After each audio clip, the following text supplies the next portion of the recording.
Thailand melaju ke final Piala AFF. Manchester United hancur, panen rekor buruk. Kemenangan besar Ipswich Town atas Chelsea. Resmi, Sergio Conceição jadi pelatih baru AC Milan.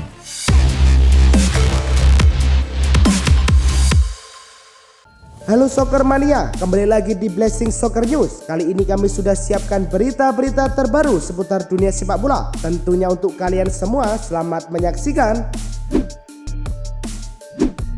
Thailand versus Filipina pada pertandingan leg kedua semifinal di Stadion Raja Manggala. Filipina unggul 2-1 di leg pertama, tapi Thailand menyamakan agregat 2-2 pada menit ke-37 lewat Peradol Kamrasame. Thailand kemudian berbalik unggul agregat 3-2 saat Gustafsson menggandakan skor menjadi 2-0 pada menit ke-54. Filipina tak menyerah dan memperkecil skor pada menit ke-84 sekaligus menyamakan agregat 3-3 lewat Bjorn Christensen. Setelah membarbardir pertahanan Filipina, Thailand akhirnya mencetak gol ketiga mereka di menit ke-116 via Supanat Moenta. Sampai laga berakhir, skor bertahan dan Thailand melaju ke final dengan keunggulan agregat 4-3. Vietnam bakal jadi lawan Thailand di partai puncak 2 dan 5 Januari. Como versus Lecce dalam laga Serie A yang berlangsung di Stadion Giuseppe Civitavecchia. Como berhasil memecah kebuntuan hanya 3 menit setelah babak kedua dimulai ketika Nico Paz melepaskan tembakan dari tepi kotak penalti ke sudut bawah gawang. Setelah gol pertama, Como semakin percaya diri dan Coutron menambah keunggulan timnya pada menit ke-79 memanfaatkan kesalahan kiper Lecce, Vladimiro Falcon. Dengan hasil ini, Como kini berada di posisi ke-15 klasemen dengan total 18 poin dari 18 pertandingan. Verona versus Bologna dalam laga Serie A yang berlangsung di Stadion Renato Dall'Ara. Benjamin Dominguez membuka skor untuk Bologna pada menit ke-20 dengan sebuah tembakan dari dalam kotak penalti. Amin Sarr menyamakan kedudukan untuk Verona pada menit ke-38 dengan sebuah tendangan akurat. Kasper Tengstedt membawa Verona unggul pada menit ke-45+2 dengan sebuah tembakan yang menggetarkan gawang Bologna. Benjamin Dominguez mencetak gol kedua untuk Bologna pada menit ke-56, menyamakan kedudukan menjadi 2-2. Santiago Castro mencetak gol kemenangan untuk Verona pada menit ke-88, memastikan 3 poin penuh. Dengan hasil ini, Verona kini berada di posisi ke-16 klasemen dengan total 18 poin dari 18 pertandingan. Aston Villa versus Brighton dalam laga Liga Inggris yang berlangsung di Stadion Villa Park. Simon Adingra membuka skor untuk Brighton pada menit ke-12 dengan sebuah tembakan yang terukur. Ollie Watkins menyamakan kedudukan untuk Aston Villa pada menit ke-36 melalui tendangan penalti setelah pelanggaran di dalam kotak. Morgan Rogers membawa Aston Villa unggul pada menit ke-47 dengan sebuah tembakan akurat dari dalam kotak. Tariq Lamptey menyamakan kedudukan untuk Brighton pada menit ke-81 dengan tendangan yang menggetarkan gawang Aston Villa. Dengan hasil ini, Aston Villa kini berada di posisi ke-9 klasemen dengan total 29 poin dari 19 pertandingan. Chelsea bertandang ke markas Ipswich di Portman Road dalam lanjutan Liga Inggris. Di tengah dominasinya, Chelsea malah dihukum penalti setelah Philip Jorgensen menjatuhkan Liam Delap. Delap dengan tenang menaklukkan Jorgensen. Ipswich mengadakan keunggulan. Liam Delap merangsek dan mengoper bola ke Omari Hutchinson. Ia dengan kalem mengarahkan bola ke pojok kanan gawang. Dengan hasil ini, Chelsea tertahan di urutan 4 dengan 35 poin dari 19 laga, sementara Ipswich naik ke urutan 18 dengan 15 poin. Matchday ke-19 Premier League menyajikan duel MU versus Newcastle. Newcastle United mencetak gol ketika laga baru berjalan 4 menit. Alexander Isak mencatatkan namanya di papan skor. Newcastle mengadakan keunggulan di menit ke-14. Kali ini giliran Joe Linton yang membobol gawang Manchester United. Kemenangan ini membawa Newcastle ke posisi 5 klasemen Liga Inggris dengan 32 poin. MU tertahan di urutan ke-14 dengan 22 poin, hanya berjarak 7 angka dari zona degradasi. Dalam pertandingan antara Manchester United versus Newcastle, Joshua Zirkzee mengalami momen yang sangat emosional setelah ditarik keluar hanya 33 menit setelah kick-off. Dalam situasi di mana timnya tertinggal 2-0, Zirkzee digantikan oleh Kobbie Mainoo. Saat berjalan menuju terowongan, Zirkzee terlihat hampir menangis. Keputusan pelatih Ruben Amorim untuk menggantinya disambut dengan sorakan sarkastik dari para penggemar yang menunjukkan ketidakpuasan mereka terhadap penampilan tim secara keseluruhan. Setelah meninggalkan lapangan, Zirkzee tidak langsung duduk di bangku cadangan, melainkan pergi ke terowongan sebelum kembali beberapa menit kemudian. Desember 2024 menjadi bulan yang sangat mengecewakan bagi Manchester United, di mana tim ini kebobolan 18 gol di semua kompetisi, jumlah terbanyak dalam satu bulan sejak Maret 1964. Dalam pertandingan terbaru mereka, tim yang dilatih oleh Ruben Amorim kembali menunjukkan kelemahan defensif yang mencolok. Dengan gol yang dicetak oleh Alexander Isak menjadi yang ke-7 kalinya, mereka kebobolan dalam 5 menit pertama pertandingan Premier League di Old Trafford sejak awal tahun 2023. Hal ini menunjukkan bahwa masalah pertahanan yang dialami United semakin parah, terutama mengingat mereka hanya kebobolan sebanyak itu 7 kali di antara tahun 2013 hingga 2017. Manchester United mencatatkan sejarah kelam setelah mengalami kekalahan ketiga berturut-turut di Old Trafford, sebuah kejadian yang belum pernah terjadi sejak 1979. Ini juga menjadi bulan terburuk bagi Manchester United, di mana mereka kehilangan 5 pertandingan Liga dalam 1 bulan, sesuatu yang belum pernah terjadi sejak 1962. Dengan hasil ini, mereka terpaksa mengakhiri tahun di posisi ke-14 dalam klasmen, posisi terendah mereka pada akhir tahun sejak 1989. Dengan hanya 7 poin di atas zona degradasi, masa depan Manchester United di Liga semakin dipertaruhkan. Ipswich Town meraih kemenangan yang sangat berarti dengan mengalahkan Chelsea 2-0 di Portman Road, mengakhiri penantian hampir 23 tahun untuk meraih kemenangan di kandang dalam kompetisi Premier League.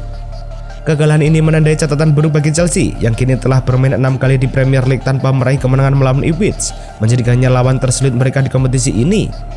Dengan hasil ini, harapan Chelsea untuk meraih gelar semakin menipis, sementara Ipswich merayakan momen bersejarah yang telah lama dinantikan. AC Milan resmi memecat Paulo Fonseca dari kursi pelatih. Fonseca didepak menyusul performa Milan yang dianggap kurang memuaskan. Di bawah arahan Fonseca, Rossoneri kesulitan merangsek ke papan atas Serie A dan masih terjebak di posisi 8 dengan koleksi 27 poin. Fonseca dikabarkan tidak akan menerima kompensasi penuh, di mana Rossoneri hanya akan memberikan kompensasi sebesar gaji semusim apabila Fonseca dipecat dalam 6 bulan pertama. Pelatih berusia 51 tahun itu diyakini menerima gaji bersih sebesar 2,5 juta euro per musim atau sekitar 42,3 miliar rupiah. Tidak butuh waktu lama bagi AC Milan menemukan pengganti Paulo Fonseca. Sergio Conceição telah diumumkan sebagai allenatore untuk Tijani Reinders dan kawan-kawan hingga 30 Juni 2026. Terkait Conceição, Milan tak kesulitan mendapatkannya karena pelatih 50 tahun itu sedang menganggur. Mantan winger Lazio dan Inter Milan tersebut meninggalkan jabatannya sebagai pelatih Porto pada Juni kemarin. Debut Conceição sebagai pelatih Milan akan terjadi pada Sabtu, 4 Januari 2025 pada laga semifinal Piala Super Italia kontra Juventus. Di Juventus ada putranya yang bermain, yakni Francesco Conceição. Juventus telah memutuskan untuk tidak menyertakan Danilo dalam skuad yang akan bertolak ke Arab Saudi untuk pertandingan Super Cup melawan AC Milan pada 4 Januari mendatang. Keputusan ini menandakan bahwa Danilo kini sepenuhnya dikeluarkan dari rencana tim. Pada musim ini, ia hanya memulai 6 pertandingan di bawah pelatih Thiago Motta, dan kini Juventus siap untuk menjualnya di jendela transfer Januari yang akan datang. Dengan usia 33 tahun, masa depan Danilo di klub tampaknya tidak pasti, dan ia kini tersedia di pasar transfer. Juventus dilaporkan sedang mempertimbangkan untuk merekrut kapten AC Milan, Davide Calabria, yang akan menjadi agen bebas pada akhir musim 2024-2025. Menurut laporan dari ahli transfer Matteo Moretto dan beberapa media Italia lainnya, Bianconeri sedang mengeksplorasi kemungkinan untuk mendapatkan bek kanan berpengalaman ini yang telah menghabiskan 18 tahun karirnya di Milan. Dengan kontraknya yang akan berakhir, Calabria diperkirakan akan meninggalkan Milan, dan langkah ini dapat mengisi kekosongan di skuad Juventus, mengingat kapten mereka, Danilo, juga diperkirakan akan pergi dengan status bebas transfer di akhir musim ini. Mario Rui resmi tidak lagi menjadi pemain Napoli setelah kontraknya diakhiri secara manual. Kepastian mengenai pemutusan kontrak ini dikonfirmasi oleh jurnalis Fabrizio Romano yang menyatakan bahwa Napoli dan Mario Rui sepakat untuk mengakhiri kerjasama mereka. Pemain yang bergabung dengan klub tersebut pada tahun 2017 ini telah memberikan kontribusi signifikan dalam 7 tahun, termasuk membantu Napoli meraih gelar juara Serie A pada musim 2021-2022. Keputusan ini diambil setelah Mario Rui tidak terdaftar dalam pertandingan Serie A musim ini, menandakan bahwa masa depannya di klub telah berakhir. Setelah hanya 2 bulan bergabung dengan Genoa, Mario Balotelli dilaporkan sedang mempertimbangkan untuk meninggalkan klub tersebut. Menurut laporan dari Gazzetta dello Sport, striker asal Italia ini mungkin akan bergabung dengan klub Liga MX Cruz Azul. Meskipun kedatangannya di Genoa diharapkan dapat memberikan dampak positif, performa yang kurang memuaskan dan hanya bermain selama 56 menit dalam 6 pertandingan telah memicu spekulasi mengenai masa depannya. Balotelli memiliki opsi untuk mengakhiri kontraknya yang dapat dimanfaatkan untuk menerima tawaran dari Cruz Azul yang menawarkan gaji lebih tinggi. Aaron Anselmino resmi kembali ke Chelsea setelah sebelumnya bermain untuk Boca Juniors. Pemain berusia 19 tahun ini akan bergabung dengan skuad Enzo Maresca dan memulai latihan di Cobham pada minggu depan. Keputusan ini menandai langkah penting dalam karirnya, di mana ia diharapkan dapat memberikan kontribusi signifikan bagi tim di Premier League. Anselmino sebelumnya telah menjalani masa pinjaman di Boca Juniors setelah ditandatangani Chelsea dengan biaya sekitar 15,6 juta pound sterling. Selama di Boca, ia berhasil menunjukkan performa yang mengesankan dengan mencatatkan 20 penampilan dan mencetak 2 gol. Kabar buruk mendatangi Liverpool setelah pesta gol di kandang West Ham United. Joe Gomez yang belakangan dipercaya jadi duet Virgil van Dijk di lini belakang cuma bermain 37 menit sebelum digantikan Jarell Quansah. Gomez tiba-tiba berhenti saat tengah mengejar pemain West Ham usai mengalami cedera hamstring.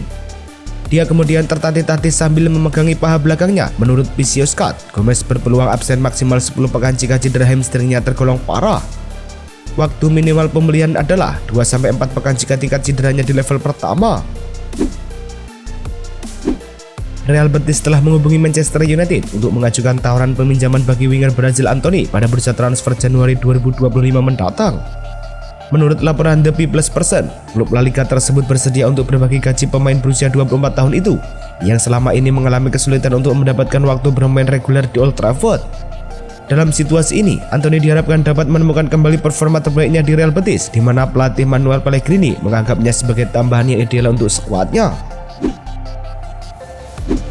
Manchester United dikabarkan akan melepaskan gelandang Christian Eriksen secara gratis ketika kontraknya berakhir dalam 6 bulan ke depan. Menurut laporan dari Fabrizio Romano, klub tidak berencana untuk memperpanjang kontrak Eriksen yang saat ini bernilai 150.000 pound sterling per minggu. Pelatih baru Ruben Amorim tidak melihat masa depan Eriksen di timnya, mengingat pemain asal Denmark tersebut hanya mendapatkan sedikit waktu bermain sejak Amorim mengambil alih. Meskipun ada kemungkinan Eriksen bisa pindah pada bursa transfer Januari, saat ini MU lebih memilih untuk membiarkannya menyelesaikan sisa kontraknya hingga Juni 2025. Wayne Rooney, manajer Plymouth Argyle, mengisyaratkan kemungkinan untuk mengundurkan diri setelah timnya terpuruk di dasar klasemen Championship.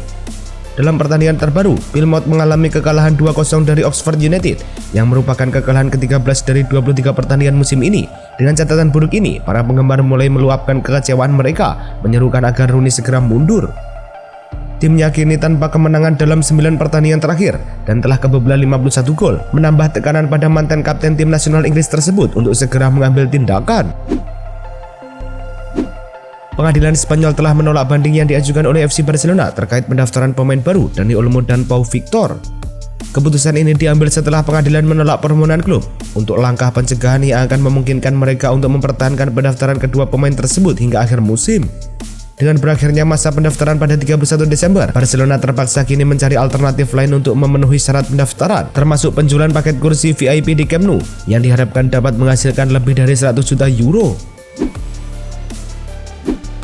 Pemain sayap Bayern Munchen Leroy Sané menunjukkan niatnya untuk tetap bersama klub dengan bersedia menerima pemotongan gaji yang signifikan demi perpanjangan kontrak. Sané merasa sangat nyaman di Munchen dan ingin melanjutkan karirnya di klub tersebut. Meskipun demikian, peluang untuk memperpanjang kontraknya tampak tipis, kecuali ia mampu menunjukkan performa yang luar biasa di paruh kedua musim ini. Kontrak Sané saat ini akan berakhir pada musim panas 2025 dan manajemen Bayern tampaknya lebih fokus pada pemain lain yang dianggap lebih konsisten. Pemain sayap veteran asal Brazil Willian telah resmi mengakhiri kontraknya dengan klub Yunani Olympiakos. Setelah hanya 6 bulan bergabung, selama masa singkatnya di klub tersebut, Willian hanya tampil dalam 2 pertandingan dan mencatatkan 1 assist. Kini, dengan status sebagai pemain bebas, mantan bintang Chelsea, Arsenal, dan Fulham ini memiliki kesempatan untuk memilih klub baru dengan kemungkinan kembali ke Brasil sebagai salah satu opsi yang menarik. Keputusan ini menandai babak baru dalam karir Willian yang telah berlangsung selama lebih dari 1 dekade di Eropa. Bek timnas Australia Harry Souttar harus absen selama 12 bulan karena cedera tendon Achilles yang membuat Socceroos harus kehilangan bek andalan mereka di sisa kualifikasi Piala Dunia 2026 termasuk melawan timnas Indonesia. Souttar yang dipinjamkan Leicester City ke Sheffield United mengalami cedera usai pertandingan Boxing Day di Liga Inggris melawan Burnley yang berlangsung di Stadion Bramall Lane. Souttar sejatinya mampu menyelesaikan pertandingan hingga laga berakhir, namun setelah pertandingan tersebut, bek Australia itu dilaporkan mengalami cedera. Itulah tadi kumpulan berita-berita terbaru dari kami. Simak terus berita-berita terbaru lainnya dan jangan lupa like, komen, dan juga subscribe.